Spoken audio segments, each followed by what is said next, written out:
আসসালামু আলাইকুম ওরহমতুল্লাহি ওয়াবারাকাতুহু। আজকের ভিডিওতে আমরা বিষয়বস্তু নিয়ে এসেছি মায়ের দোয়াই কিন্তু সব কিছু আছে। কোরআন এবং হাদিসের আলোকে ইনশাআল্লাহ তাবারাক ওয়া তাআলা মা এবং বাবার ব্যাপারে গুরুত্বপূর্ণ কিছু বিষয় তুলে ধরব দোয়ার ব্যাপারে। সেজন্য অনুগ্রহ করে আমরা বিশেষ করে আমাদের মধ্যে যাদের মা বাবা রয়েছে, বেঁচে এখনও জীবিত অবস্থায় আছে, হায়াতে আছে, তাদের জন্য এই ভিডিওটা খুবই গুরুত্বপূর্ণ এবং খুবই কার্যকরী ভিডিও হবে। তাই আপনাদের কাছে অনুরোধ রইল, আপনারা কিন্তু ভিডিওটা সম্পূর্ণ দেখে যাবেন। আমরা খুব একটা সময় আপনার কাছে নেব না, খুব কম সময়ে আপনার কাছে কিছু এমন তথ্য, এত দামি তথ্য তুলে ধরব যেগুলো আপনি হয়তো কখনো ভাবতেও পারেননি যে সত্যি মায়ের দোয়া এরকম হতে পারে।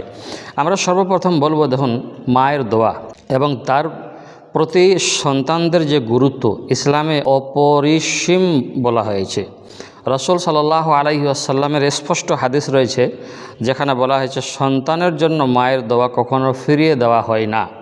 তাহলে কোরআন এবং হাদিসের অকাট্য প্রমাণের আলোকে আপনার জন্য একটি চমৎকার বর্ণনা আজকের ভিডিওতে তুলে ধরব ইনশাআল্লাহ। আমরা শুরুতেই বলি যে আপনি কি জানেন এই দুনিয়ার আপনার সবচেয়ে বড় সৌভাগ্যের চাবিকাঠিকে? আজকের ভিডিওতে এটাও আপনি জানতে পারবেন।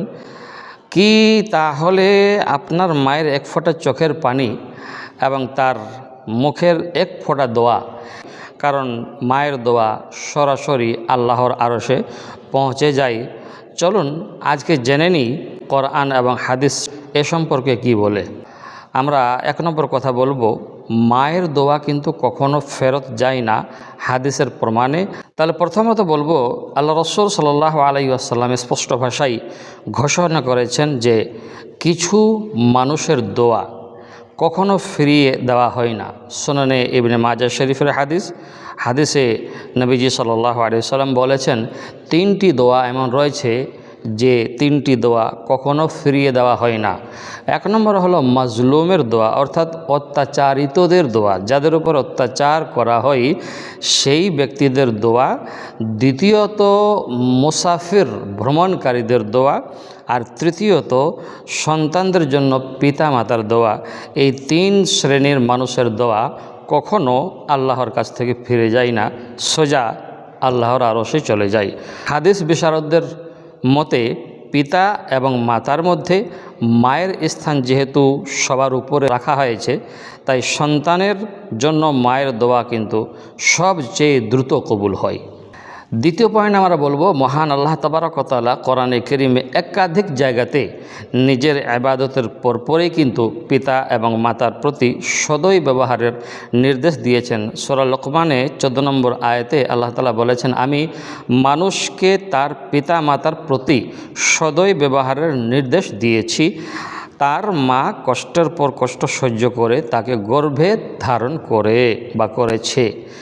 তখন যে মা এত কষ্ট সয়ে সন্তানকে বড় করেন, আমাদের মা অনেক কষ্ট সয়ে আমাদেরকে বড় করেছেন, সেই মায়ের অন্তর থেকে যখন সন্তানদের জন্য কোনো দোয়া বের হয়, আল্লাহ তাআলা তা সব কিছুতেই অসম্পূর্ণ রাখেন না।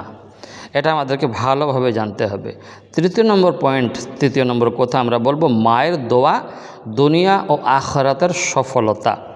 আপনি যাই করেন, যেই স্থানে থাকেন, যে পদেই থাকেন না কেন, আপনি ব্যবসায় উন্নতি চান, চাকরি বরকত চান, নাকি পরকালে জান্নাত চান, যা কিছুই আপনি চান সব কিছুই কিন্তু মায়ের দোয়ার মধ্যে লুকিয়ে রয়েছে বা লুকিয়ে আছে। বিখ্যাত সাহাবী হযরতে মুআবিয়া ইবনে জাহিমা রাদিয়াল্লাহু তাআলা আনহু যখন জিহাদে যাওয়ার অনুমতি চাইলেন রসুলের কাছ থেকে, রাসূলুল্লাহ তাকে জিজ্ঞাসা করলেন, তোমার মা কি বেঁচে আছে? তিনি বললেন, হ্যাঁ। তখন নবীজি সাল্লাল্লাহু আলাইহি সাল্লাম বললেন, ঐতিহাসিক সেই কথাটি বলেছিলেন। আমাদের মধ্যে যেটা প্রচলিত রয়েছে কথা, কি কথা? আল্লাহ রাসূল সাল্লাল্লাহু আলাইহি সাল্লাম যখন জিজ্ঞাসা করলেন যে তোমার মা কি বেঁচে আছে, তখন তিনি বললেন, জি হুজুর, আমার মা বেঁচে আছে। আল্লাহ রাসূল বলেছিলেন, মায়ের সেবা করো, কেননা তার পায়ের নিচে রয়েছে জান্নাত। সুনানে নাসাই শরীফের হাদিস।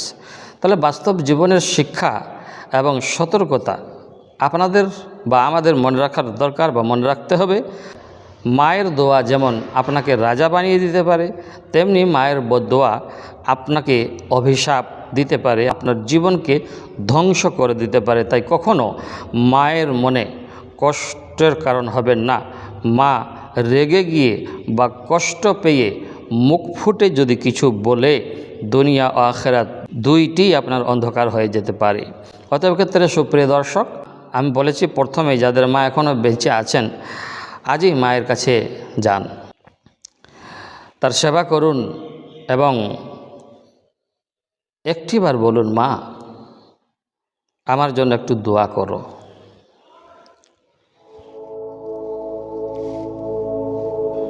কি বলবেন? মা আমার জন্য একটু দোয়া করো। আর যাদের মা দুনিয়া থেকে চলে গেছেন, তাদের জন্য আল্লাহর শেখানো দোয়াটি বেশি বেশি পড়ুন। রব্বির হামহুমা কামা রব্বায়ানি সগীরা, এই দোয়াটি বেশি বেশি পড়ুন। আল্লাহ আমাদের সবাইকে মায়ের বাবার বাধ্য হওয়ার তৌফিক নসিব করুন, আমিন। আশা করব বুঝতে পেরেছেন। ভালো থাকবেন। আসসালামু আলাইকুম ওয়া রাহমাতুল্লাহি ওয়া বারাকাতুহু।